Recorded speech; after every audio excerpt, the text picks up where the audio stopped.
잠시 영상 한 편 짧은 거 보시고 함께 기도의 제목으로 함께 나누고 또 말씀 보도록 하겠습니다.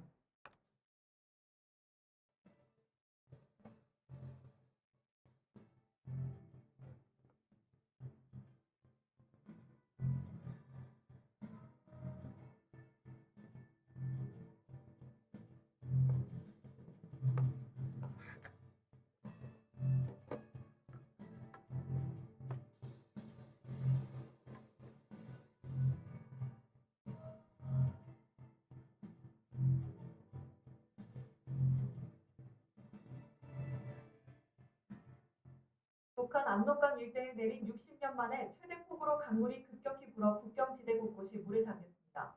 30일 중국 현지 언론에 따르면 전날 북한 신의주와 마주보는 중국 야오닝성 단둥시의 관광지인 압록강단교 일대는 펜스로 둘러싸여 완전히 통제되었습니다. 물에 잠긴 압록강 공원의 수심은 2m에 육박하죠.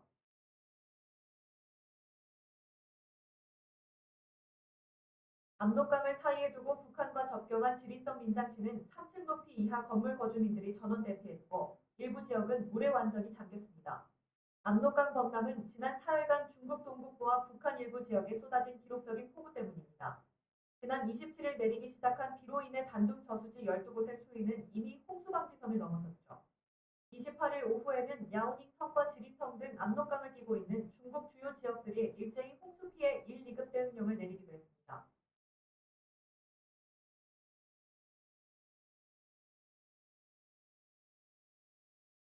압록강 범람으로 인한 북한 지역의 피해는 컸습니다. 이틀 새 500mm가 넘는 비가 쏟아져 강변집들은 물이 지붕까지 차오르고 신의주시와 의주군에서는 5천여 명의 주민이 침수로 고립됐습니다. 범람을 막기 위해 곳곳에 조립식 수문도 설치했지만 틈새로 들어오는 물을 막기는 역부족입니다. 북한은 헬기를 동원해 구조에 나섰습니다. 주민구조 및 대피 사업을 지휘하기 위해 수해 현장을 찾은 김정은 국무위원장의 차량도 바퀴가 모두 물에 잠겼습니다.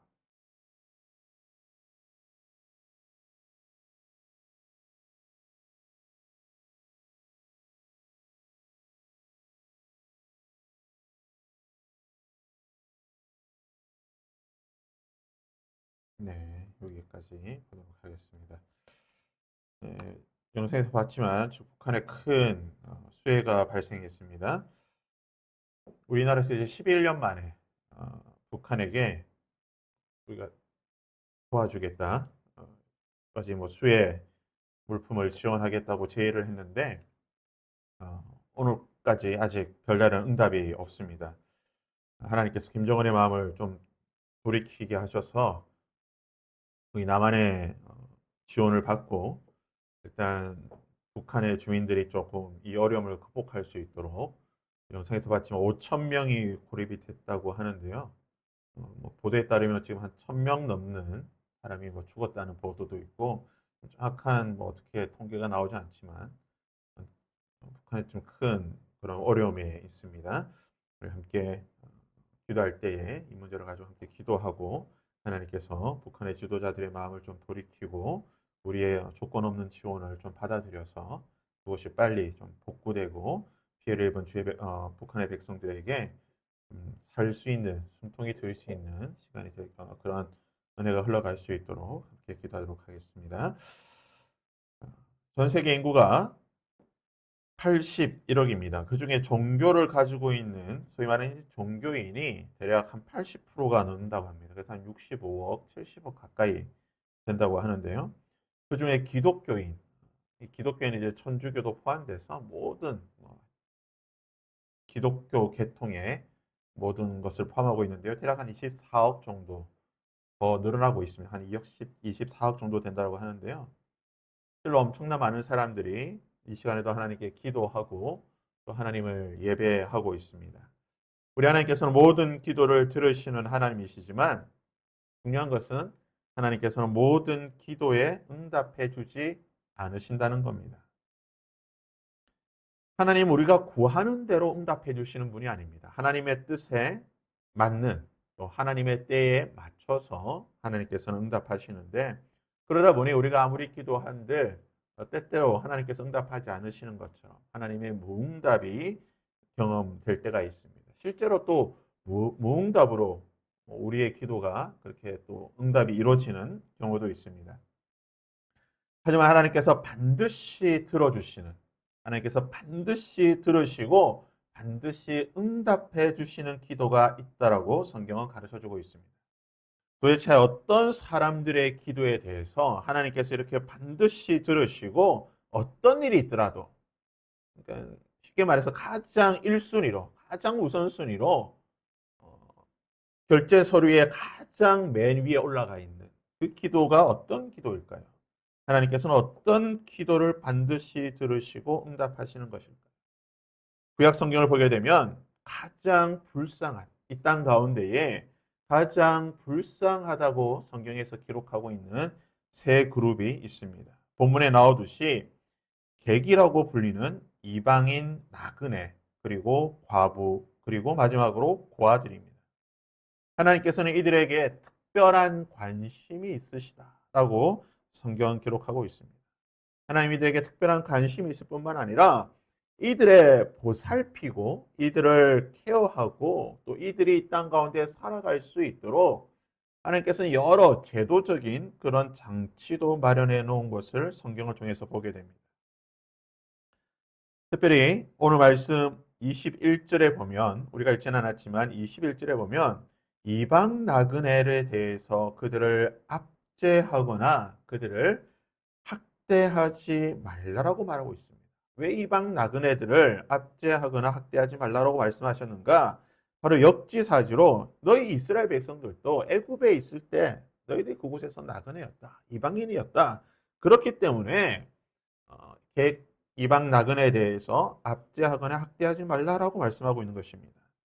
이 히브리 원어로 보게 되면 이 압제한다는 것이 포악하게 행한다, 이 억압한다라는 뜻도 있지만 호통을 친다는 거예요.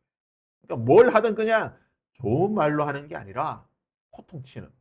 꾸짖고 고함치고 혼내고 호통치는 거. 물론 이방 나그네다 보니까 말이 통하지 않아서 뭐 그럴 수도 있겠지만 그냥 매사 모든 것을 소통하지 않고 윽박 지르고 협박하고 고함치고 좋은 눈으로 보는 게 아니라 악하고 나쁜 눈으로 보는 그것을 바로 압제한다라고 성경은 기록하고 있습니다. 예전에 개콘에 보면 이 유행어가 있죠. 사장님 나빠요. 이주 노동자들이 우리나라에서 겪었던 그런 아픔을 개그로 이게 표현했던 건데요. 드라마나 영화를 보게 되면 한국에 있는 이 악덕 사장들, 외국인 노동자들이나 불법 체류자들에 대해서 이 한국의 사장들의 태도가 어떠한지를 너무나 잘 보고 있습니다. 말이 통하지 않는다라고 윽박 지르고 욕하고 반말은 기본이고요. 사장만 그런 게 아니에요. 함께 일하고 있는 동료들도 보면 심지어 나이가 어림에도 불구하고 자기보다 나이 많은 아버지뻘 되는 외국인 노동자들에게 반말하고 욕하는 그게 일상인 것을 보게 됩니다. 그래서 외국인 노동자들이 한국에서 가장 먼저 배우는 말이 욕이라고 하죠. 얼마나 욕을 많이 하는지 이 욕을 그냥 이름으로 알았대요. 자기 보고 그냥 18 이렇게 부르니까 아 이게 나에 대한 이름이구나, 호칭이구나 생각했다는 그런 말도 있습니다. 하나님께서 그런 것 하지 말라는 거예요. 호통치지 말라는 거예요. 객에 대해서, 외국인 노동자들에 대해서, 이방 나그네에 대해서 인격 대 인격으로 대해줘라. 사람으로 대해줘라는 겁니다. 내가 너희들을 죄인이라고 윽박 지르고 억압하지 않았지 않았느냐. 나도 너희들을 사랑하고 인격적으로 대했는데 너희들도 나그네에 대해서 인격적으로 사람으로 대해줘라고 하나님께서 말씀하십니다. 그리고 나서 22절에 보면 과부나 고아를 해롭게 하지 말라라고 말하고 있습니다. 근데 재미있는 사실은요, 히브리 원문으로 보게 되면 이 압제한다, 학대한다, 해롭게 한다, 이 세 단어가요, 다 다른 단어입니다. 한 똑같은 단어를 우리말로 다르게 번역한 게 아니라 압제하고 학대하고 해롭게 하는 게 다 다른 단어라는 거예요. 말이라고 하는 것은요, 언어라고 하는 것은 시대상을 반영하고 있습니다. 당시의 문화를 반영하는 것이고 당시 사람들의 경험을 표현하는 게 언어입니다. 그래서 만약에 고기를 전혀 먹지 않는 어떤 부족이 있다고 한다면 그 부족에게는 고기라는 단어가 없겠죠. 대신 뭐 그들이 즐겨 먹는 뭐 풀이나 이런 것에 관한 단어는 많겠지만 고기에 관한 단어는 없을 거예요. 그런데 우리나라 사람들은요, 고기를 즐겨 먹지 않습니까? 특히 조선시대 보면 고기를 많이 먹었다는 증거가 어디서 나오냐면 소 한 마리를 잡으면 소 한 마리에서 소고기에 대한 이름이 너무나 많아요. 뭐 영어 같으면은 뭐 몇 개 없죠, 단어가. 영어에서는 뭐 이렇게 갈비살하고 이렇게 단어가 몇 개 없는데 우리나라는 뭐 20종류 이상 아주 세분화돼서 다양하게 이 단어가 나오는 것을 보게 됩니다.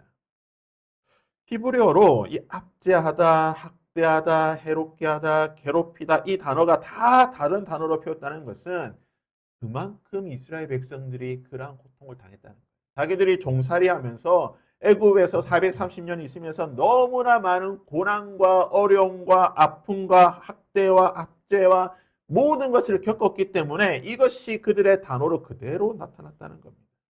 하나님께서 지금 이스라엘 백성들에게 너희는 고아와 가부를 해롭게 하지 말라. 하나님께서 왜 고아나 가부에 대해서 그들을 해롭게 하지 말라라고 말씀하십니까? 23절에 보면요. 내가 만일 그들을 해롭게 함으로 그들이 내게 부르짖으면 내가 반드시 그 부르짖음을 들으리라. 만약 누군가가 고아나 가부를 해롭게 하고 압제하고 욕보이고 괴롭히고 윽박지르고 밟아 눌러서 압제하고 괴롭힌다고 한다면 그들이 그 문제로 인해서 나에게 부르짖을 때에 내가 그 부르짖음을 들을 것이다. 그들이 고통당한다고 한다면 고아나 가부나 객이나 나그네들이 고통당한다고 한다면 그들이 누구에게 부르짖겠는가? 오늘 본문 말씀에 부르짖다라고 하는 이 단어는요.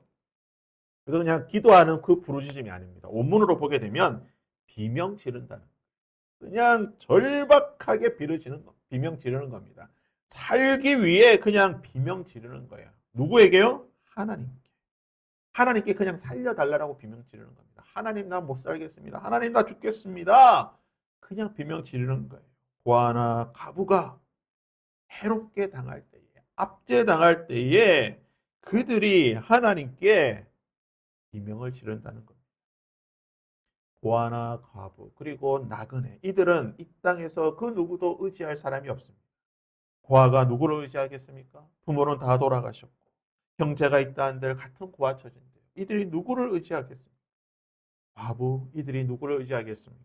남편을 잃고 자식을 의지한다고 한들 자식들도 어리고 친정을 의지하겠습니까?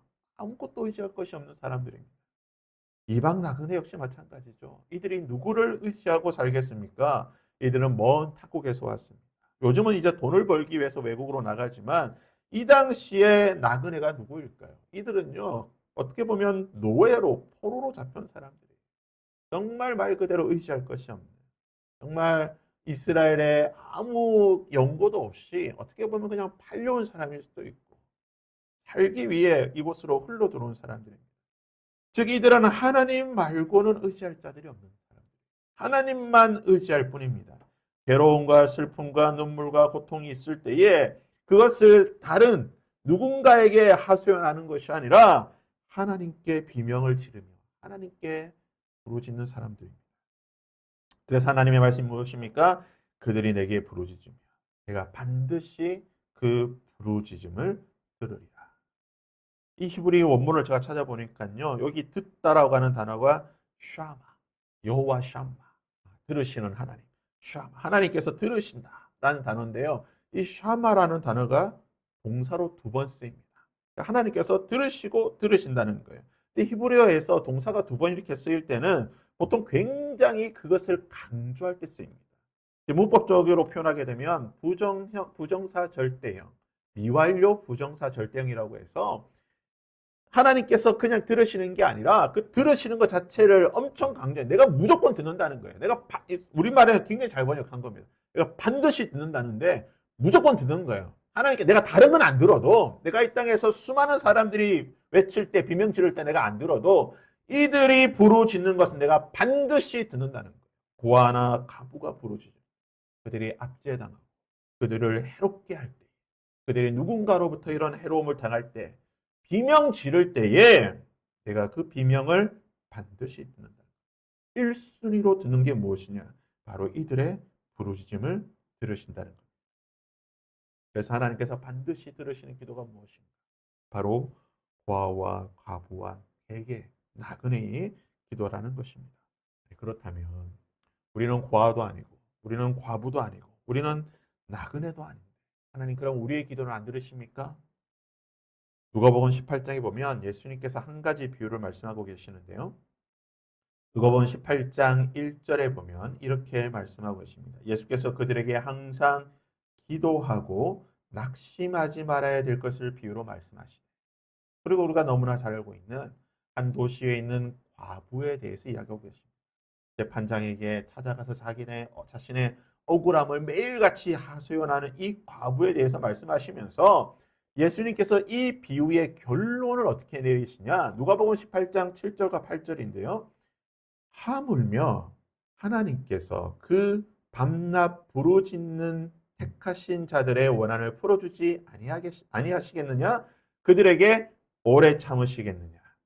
내가 너희에게 이르노니 속히 그 원한을 풀어주시리라. 그리고 결론을 이렇게 내세요. 그러나 인자가 올 때에 세상에서 믿음을 보겠느냐 하시니라.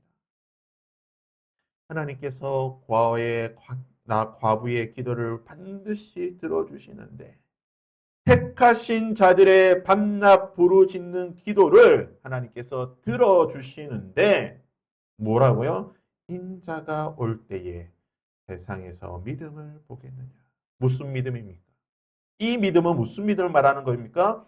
하나님께서 나의 기도를 반드시 들어주시기 때문에 내가 날마다 밤낮 부르짖는 비명 지르는 그 비명을 질러야 한다는 믿음인 것입니다. 이 믿음이 없다는 거예요. 하나님께서 내 기도를 들어주실 것이라고 하는 나의 이 비명 소리를 들어주실 것이라고 하는 이 믿음이 없다라는 것입니다. 이 믿음을 보지 못하게 될 것이라고 하나님께서 말씀하고 계시는 겁니다. 우리의 기도 소리, 숨소리조차 낼 수 없어서 신음만 부르짖고 있는 우리의 절박한 기도를 하나님께서 반드시 들어주신다는 겁니다. 그러기 위해서 우리에게 가장 필요한 것은 바로 예수님의 말씀대로 하나님께서 우리의 기도를 들어주실 것이라고 하는 나의 이 기도를 과부와 같은 의지할 곳 없는 나의 이 기도를 하나님께서 반드시 들어주실 것이라고 하는 속히 나의 원한을 풀어주실 것이라고 하는 이 믿음이 우리에게는 있어야 하는 것입니다.